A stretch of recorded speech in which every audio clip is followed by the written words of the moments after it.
Hello दोस्तों, तो कैसे हैं आप लोग। आई होप आप लोग अच्छे होंगे और स्वस्थ होंगे। स्वस्थ होंगे ये बात कहना मतलब एक तरह से बहुत अच्छा है आज के समय पर, क्योंकि बीमारियां इतनी बढ़ गई हैं और घर घर लोग बीमार पड़े हैं। तो ऐसा ही कुछ आज के वीडियो में है, और कौन बीमार है तो ये हम जानेंगे आज के वीडियो में। लेकिन उससे पहले चैनल को सब्सक्राइब करिए, लाइक कमेंट करिए और शेयर कर दीजिए।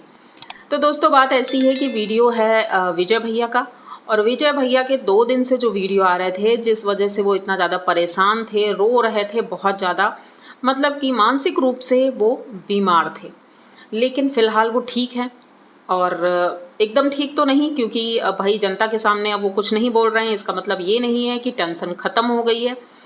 लेकिन दूसरी तरफ रिया भाभी बहुत दिनों से बीमार हैं। जब से सुनीता की शादी के सारे कार्यक्रम ख़त्म हुए हैं, उसके बाद से ही उनकी तबीयत ख़राब है, और नॉर्मल दवाइयाँ खा खा कर वो रह रही थी। लेकिन आज विजय भैया ने सोचा क्यों ना भाई हॉस्पिटल दिखा दिया जाए, क्योंकि तबीयत ठीक नहीं हो रही है और इतना टाइम हो गया है, लगभग 20 से 25 दिन होने वाले हैं, और दिखाना ज़रूरी है। बारिश भी लगातार हो ही रही है। तो भाई इन्होंने रिया भाभी को तैयार किया और कहा कि चलो, और साथ में मतलब इनकी छोटी बहन नीतू की भी तबीयत ख़राब है।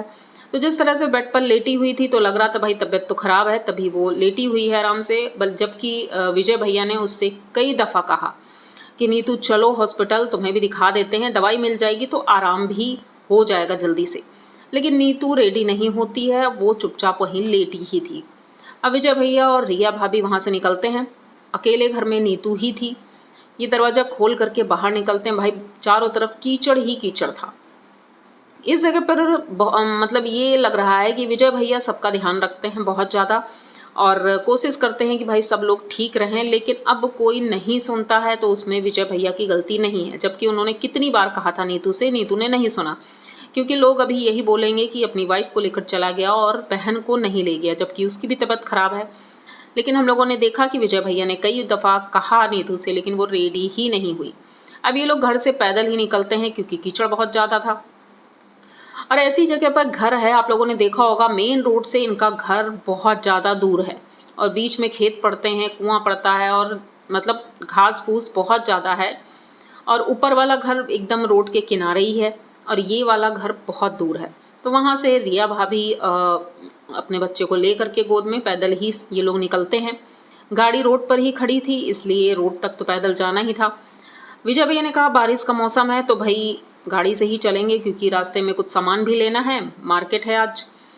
तो भाई यहाँ से ये लोग निकलते हैं, गाड़ी से पहुँचते हैं हॉस्पिटल मतलब ये छोटा सा क्लिनिक था। वो तो हॉस्पिटल बोल रहे थे, लेकिन वो छोटा सा एक क्लिनिक था, जहाँ से रिया की दवाई ली गई। अब दवाई वगैरह ले ली, रिया की हालत तब भी बहुत ख़राब लग रही थी। जिस तरह से वो गाड़ी में आराम कर रही थी, तो देख करके लग रहा था कि उसकी तबीयत बहुत ख़राब है। फिर भी घर के सारे काम करने होते हैं, और दिमाग में पचासों टेंशन भी होती हैं। ये बातें तो हम लोग जानते ही हैं, क्योंकि भाई जिसके घर में शादी हुई हो, और ख़ास करके इस तरह की शादी, और अकेले विजय भाई ने ही शादी की थी, तो कर्जा भी सर पर है और 4 लोगों की बातें भी सुनना पड़ता है। तो ये सारी टेंशन होती है दिमाग में, तो ज़रा सी बीमारी बढ़ जाती है। मतलब अगर छोटी भी बीमारी है तो टेंशन करके वो बीमारी बढ़ जाती है। ऐसा ही कुछ रिया के साथ हो रहा है। तो भाई ये लोग वहाँ से निकलते हैं और पहुँचते हैं मार्केट में, जहाँ पर आज सब्जी की बाजार लगी थी। लेकिन कीचड़ इतना था, विजय भाई किसी तरह वहाँ जाते हैं, और सब्जी तो नहीं ले पाए ज़्यादा कुछ, जो डॉक्टर ने बताया था। डॉक्टर ने बोला पालक खाओ, पालक मिली नहीं भाई, इस मौसम में पालक नहीं मिलती आसानी से, उन्हें नहीं मिली। उन्होंने भूंजा वगैरह ही लिया, खाने का कुछ सामान, और वहाँ से निकलते हैं। भाई डॉक्टर ने बोला है कि इन्हें प्रॉब्लम है, खान पान का थोड़ा ध्यान रखें, और अच्छे से रहेंगी तो भाई जल्दी ठीक हो जाएंगी, क्योंकि बारिश का मौसम है तो ध्यान रखना बहुत ज़्यादा ज़रूरी है। ये वहाँ से घर पहुँचते हैं। अब आप लोग सोचिए कि इतना बड़ा घर है विजय भाई का, घर के अंदर जैसे ही ये घुसते हैं, देखते हैं शाम हो गई थी। लाइट तो खैर एक जल रही थी रूम में, लेकिन पूरे घर में कोई भी नहीं था। मतलब इतने गैर जिम्मेदार लोग हैं। नीतू को घर में छोड़ कर गए थे, लेकिन घर में नीतू नहीं थी। घर खुला ही पड़ा था, बाहर से ही कुंडा लगा हुआ था, और ये अंदर जाते हैं, देखते हैं पूरे घर में, और कहते हैं कि भाई घर पे तो कोई है ही नहीं, घर खाली पड़ा है। मतलब कुछ भी घटना हो सकती है। तो मतलब नीतू इतनी गैर जिम्मेदार है, ये तो कोई समझ ही नहीं सकता है। वहाँ पर विजय भाई ने बस इतना ही बोला कि भाई घर पे क्यों कोई नहीं है। उसके बाद ये अंदर जाते हैं, वीडियो एंड होता है थोड़ी देर में। लेकिन आप लोग खुद सोचो कि उसकी इंगेजमेंट हो गई है और वो अभी तक अपनी जिम्मेदारी भी नहीं समझ पा रही है। विजय भाई को अभी भी सोचना चाहिए कि भाई शादी के लिए इतनी जल्दबाजी ठीक नहीं है, और पहले तो इसको घर के तौर तरीके सिखाना बहुत ज़्यादा ज़रूरी है, क्योंकि ये जिस तरह की हरकतें करती है वो अभी तक बच्ची है, इतनी बड़ी तो हुई नहीं है, अभी 10th में ही है। लेकिन अब इंगेजमेंट हो गई है तो इन्हें सीखना भी होगा, क्योंकि कहते हैं ना, गांव की लड़कियां जल्दी बड़ी हो जाती हैं, जल्दी सारी चीज़ें सीख लेती हैं। लेकिन यहाँ पर नीतू बिल्कुल भी ऐसी नहीं है, गैर जिम्मेदार है। जैसे कि एक वीडियो में आया था कि शादी के मौके पर जो किसी ने लिफाफे दिए थे और पैसे दिए थे, नीतू ने उसे चुराया था। अब ये चोरी की घटना कोई नई नहीं है, जिसे नहीं पता होगा। कुछ लोग कहेंगे कि अरे उसे चोर क्यों बोल रही हो, तो भाई चोर नहीं बोल रहे हैं। अगर कोई घर में चुराता है या कहीं भी चुराता है तो आदत तो घर से ही लगती ना। बच्चे जब घर में चोरी करते हैं तो उसकी आदत लग जाती है, उसके बाद बाहर भी वो वही काम करते हैं। कई बार पहले भी हम देख चुके हैं, पुराने वीडियो में आप लोग देखिएगा कि विजय भैया की पॉकेट से वो पैसे निकाल लेती थी। अक्सर स्कूल जाते समय वो पैसे निकालती थी। विजय भैया ने कई बार पकड़ा है, मतलब ऑन कैमरा पकड़ा है। तो अब इसमें ये हम नहीं कह सकते हैं उनकी घर की पर्सनल चीज़ें हम बाहर ला रहे हैं, ये बातें तो विजय भैया ने ही बताई हैं, तो ये कोई नई बात नहीं है। तो आज जो घटना हुई वो देखने के बाद उसके जो पास्ट में हुआ है वो चीज़ें याद आ गई, कितनी गैर जिम्मेदार है और घर का काम भी उसे नहीं आता है। मतलब इस तक कह सकते हैं इस समय तक जो सुनीता थी घर का काम भी करती थी और चीज़ें समझती भी थी। लेकिन आजकल भाई सुनीता भी बदल गई हैं। उनका एक शॉट आया है, वो देखा हमने कि सुनीता रेडी बैठी हुई हैं लेकिन मुंह लटकाकर गुस्से में हैं, और उनके पति देव वीडियो बना रहे हैं। अच्छा लगा वीडियो, और वो सुंदर भी लग रही थी, सब कुछ ठीक था। लेकिन ये गुस्सा क्यों थी?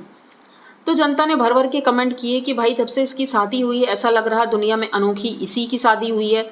इतना ज़्यादा एटीट्यूड उसके अंदर आ गया है कि भाई सीधे मुंह किसी से बात भी नहीं करती है।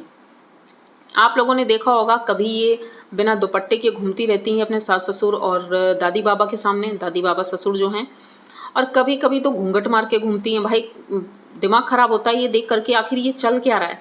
कभी कभी इतना घूंघट, कभी कभी बिना दुपट्टा के घूम रही हैं।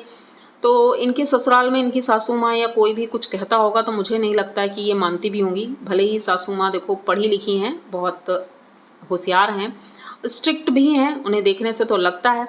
इसीलिए शायद सुनीता नाराज़ रहती है, क्योंकि वो बोलती ज़रूर होंगी और कहती होंगी, लेकिन ये सुनती नहीं है। और इनके पति देव इसमें पूरा सपोर्ट करते हैं। जैसे कि जब सुनीता खाना बना रही थी, आप लोगों ने देखा होगा, अपने पति के लिए खाना लगाती है और उनसे कहती है कि खाना खा लो। उनके पति कहते हैं तुम भी अपनी थाली लगाओ, तो वो कहती है नहीं मम्मी आ जाएंगी और चाची भी आ जाएंगी तो साथ में ही खाएंगे, क्योंकि उन्होंने भी नहीं खाया है अभी खाना। इनके पति देव जिद करते हैं, जबकि सोचो गांव में ये रिवाज होता है और ऐसा चलना भी पड़ता है, ऐसा ही बोलते हैं। मैंने भी सुना है कि भाई अगर सासू माँ और ये चाची सासू माँ इन लोगों ने खाना नहीं खाया है तो बहू कैसे खा सकती है खाना। तो सुनीता ने सही कहा था, बिल्कुल उन्होंने भाई देखा होगा वहाँ पर ऐसे ही होता है। लेकिन इनके पति देव ने जिद करके सुनीता को खाना खिलाया और कहा कि भाई थाली लगाओ तुम खाओ बैठ करके। तो ये चीज़ें गलत हैं। उनके पति देव जो बहुत ज़्यादा सपोर्ट कर रहे हैं, तो अच्छा है सपोर्ट करो, लेकिन उतना ही करो जितना कि ठीक हो, क्योंकि अभी नई नई शादी हुई है और अभी से ये सारी चीज़ें होंगी तो ठीक नहीं रहेगा सुनीता के लिए खास करके। क्योंकि कुछ लोगों का कहना है सुनीता की लाइफ और सावित्री की लाइफ लगभग एक जैसी ही लग रही है, क्योंकि सुनीता के पति भी इसी तरह की हरकतें कर रहे हैं जैसे गणेश जी शुरुआती दिनों में बहुत करते थे। अपने पति मतलब अपना पति धर्म इतना निभाते थे, अपनी पत्नी की केयर इतना करते थे। लगभग हमने बहुत दिनों तक ये चीज़ें देखी हैं, अपने हाथों से ही खाना खिलाते थे सावित्री को। और आज ये हालात हैं कि भाई दोनों दुश्मन की तरह हैं। तो इतना बन के रहो कि भाई बाद में लोग मजाक ना बनाएं आपका। तो सुनीता अगर खुश है, सब कुछ बढ़िया है, सासू माँ भी खुश हैं, उनके ससुर जी तो खैर सीधे ही हैं, जैसा कि विजय भैया ने बताया ससुर जी बहुत सीधे हैं और पढ़े लिखे हैं, इंटेलिजेंट हैं, तो भाई सारी चीज़ें समझते भी हैं। और दूसरी बात, लोगों के कमेंट आ रहे हैं कि भाई ये व्लॉगिंग ही करती रहती हैं, पूरा दिन रील्स ही बनाती हैं, घर के काम तो ये करती नहीं हैं। तो ऐसा तो नहीं होगा कि ये पूरा दिन रील्स ही बनाती होंगी। मेरा मानना है कि घर पे भाई काम होते हैं, क्योंकि इस वक्त खेतों में रुपाई का काम चल रहा है, तो सुनीता काम तो करती ही होगी। सासू माँ जो ऑर्डर दे के जाती हैं करती तो होगी ही वो। उसके बाद रील्स बनाना और वीडियो बनाना, अब भाई वीडियो भी बनाती हैं। जैसे कि इनकी सासू माँ खेत में जब गई थी तो मनीष जी वीडियो बना रहे थे, यानी कि उनकी सासू माँ भी अब कैमरे के सामने आने में अब नहीं हिचकिचाती हैं, बिल्कुल भी नहीं, क्योंकि भाई पैसे मिलते हैं उससे। ये बात उन्हें समझ आ गई है कि वीडियो बनाएंगे तो पैसे मिलेंगे। तो भाई इनकम जब होती है तो इंसान सहज हो जाता है उसके साथ, और सोचते हैं कि बहू रानी अगर वीडियो बना रही है और घर में 4 पैसे आएंगे, क्योंकि बेटा तो अभी कुछ करता नहीं है। उनके बेटे ने अपनी बात क्लियर की कि पहले मैं जॉब करता था, लेकिन पापा ने कहा कि भाई घर पे ही इतने काम होते हैं तो वो जॉब करने की ज़रूरत नहीं है। स्कूल में पढ़ाते थे वो, तो वो छोड़ करके घर आ गए। अब घर में इन्होंने कहा जैसे अभी रुपाई का काम है, उसका हिसाब किताब, लेबर कितने आते हैं, क्या कैसे, ये सब मुझे ही देखना होता है। मतलब कि अब ये किसानी करेंगे तो साथ में व्लॉगिंग भी होगी, तो 4 पैसे आएंगे, तो इन्हें जॉब करने की ज़रूरत ही नहीं है। तो ऐसा ही कुछ चल रहा है। और जैसा कि लोग कमेंट कर रहे हैं, तो कमेंट पॉजिटिव तो बिल्कुल नहीं आ रहे हैं, क्योंकि कि पति देव तो बड़े ही सिंपल दिखते हैं, लेकिन सुनीता का एटीट्यूड पहले की तरह तो बिल्कुल नहीं है, काफ़ी ज़्यादा बढ़ चुका है, और ये चीज़ें सुनीता के लिए ही ठीक नहीं है। तो ये वीडियो अगर आप लोगों ने यहाँ तक देखा है और वीडियो अच्छा लगा है तो प्लीज़ चैनल को सब्सक्राइब करिए, लाइक कमेंट करिए और शेयर कर दीजिए। मिलते हैं जल्दी किसी नए वीडियो में, तब तक के लिए बाय।